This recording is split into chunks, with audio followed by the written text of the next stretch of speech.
오늘 이재명 대표가 국민의힘의 연금 개혁안을 전격 수용했습니다. 그런데 오히려 국민의힘과 대통령실이 멘붕에 빠진 모습입니다. 오늘 범야권 7개 정당이 대규모 장외 집회를 하느라 다소 묻힌 감이 있지만 이건 못지않게 정치적으로 큰 소식이 있었는데 바로 연금개혁 소식입니다. 이재명 대표는 25일 연금개혁은 이 시대의 가장 큰 민생 현안이라며 여당이 제시한 소득 대체율 44%를 전적으로 수용하겠다고 선언했습니다. 결국 국민의힘이 고수했던 안을 수용하는 한이 있더라도 21대 국회 임기 내에 연금개혁을 통과시키겠다는 의지를 천명한 것입니다. 이재명 대표는 이에 국회에서 긴급 기자회견을 열고 시간이 없으니 우리 민주당이 다 양보하겠다며 우리 당내에도 시민사회 내에서도 이견들이 많지만 그로 인한 책임은 저희가 다 감수하겠다. 윤석열 대통령께 간곡하게 요청드린다. 대통령은 민주당의 제안을 받아주시길 바란다라고 했습니다.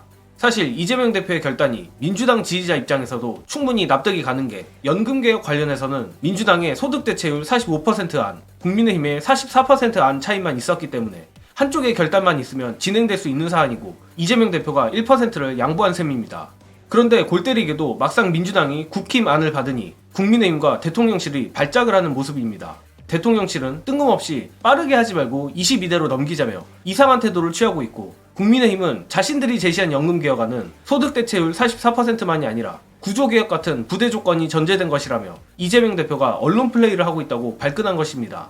그런데 이것도 웃긴 것이 이재명 대표가 국힘의 소득대체율 44%를 받을 테니 주말에라도 여야가 만나 협의하자는 말을 했기 때문입니다. 즉 국민의힘이 바라는 구조개혁을 관철시키기 위해서라도 일단 만나야 뭐가 되는 건데 막상 이재명 대표가 갑자기 이를 수용해버리니 정치공세를 하려던 국힘이 이상한 핑계를 대는 것입니다. 게다가 이번 이재명 대표의 역습에 조중동도 적잖이 당황했을 것 같은데 오늘자 조선일보 사설 제목만 봐도 아주 꿀맛입니다. 민주당이 연금개혁에 있어 고자세로 나가며 절대 안 받을 것이라 지레짐작하던 국힘과 조중동 입장에선 자기들 논리대로라면 이재명 대표와 민주당이 수권 자격을 입증해버렸으니 멘붕이 안 올래야 안 올 수가 없는 상황일 겁니다. 그리고 이뿐만 아니라 저들이 걱정하는 부분은 또 다른 곳에도 있는데 역시 최혜병 특검법 재표결입니다. 국민의힘은 현재 민주당이 최혜병 특검법 재표결을 처리할 본회의 소집 명분으로 연금개혁을 이용하고 있다고 생각하기 때문에 역시 이렇게 예민하게 반응하는 것입니다.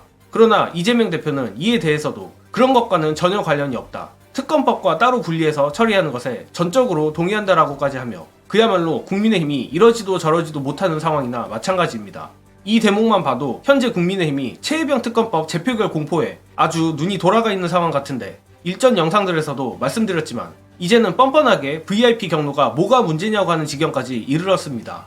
몰래 도둑질하면 범죄고 대놓고 도둑질하면 범죄 아니다 수준의 황당한 궤변인데 그만큼 쫄리다는 방증일 것입니다. 끝으로 신인규 변호사가 설명하는 저들의 궤변이 오히려 저들의 발목을 잡을 수밖에 없는 법리적 이유 공유드리며 이번 영상은 여기까지 하겠습니다. 시청해주신 여러분 감사합니다. 군사법원법에 따르면은 군에서 사망사고가 발생했을 때 민간법원으로 가서 재판받아라 해가지고 지금 이 사건이 적용이 되는 거거든요. 근데 윤석열 대통령이 이 규정을 몰랐을 리는 없고 저는 이게 지금 통칭의로 덮일 수도 없는 지경인 게요. 군사경찰법이라고 있는데 이게 5조에 보면 어떻게 돼 있냐면요. 군사경찰은 군사경찰 부대가 설치되어 있는 부대의 장에 지휘감독하에 업무를 수행하게 돼 있는데 수사업무가 들어갑니다. 근데 지금은 윤석열 대통령이 그 부대의 지휘장교는 아니지 않습니까? 이해하기 쉽게 설명드리자면은 검찰청법 7조에도 법무부 장관이라고 할지라도요. 검찰총장에 대해서 구체적 사건 지휘 못하고요. 일반론적으로만 검찰총장만을 지휘하게 돼 있습니다. 그 얘기를 반대로 얘기하면 예를 들면 서울 동부지검에서 수사하고 있는 형사 8부의 검사에게는 그 누구도 수사 업무에 대해서 손대지 말라는 거거든요. 왜 그러냐? 수사 외압과 수사 무마가 있으니까 그 조항을 만든 겁니다. 그래서 지금 군사경찰법도 위반하고 검찰청법에 나온 그 취지를 완전히 몰각시켜 버린 상황이기 때문에 이 사안을 갖다가 국군통수권자니까 뭐 통칭이다 이따위 소리를 해도 안 먹히는 겁니다. 이게 실정법 위반이기 때문에요.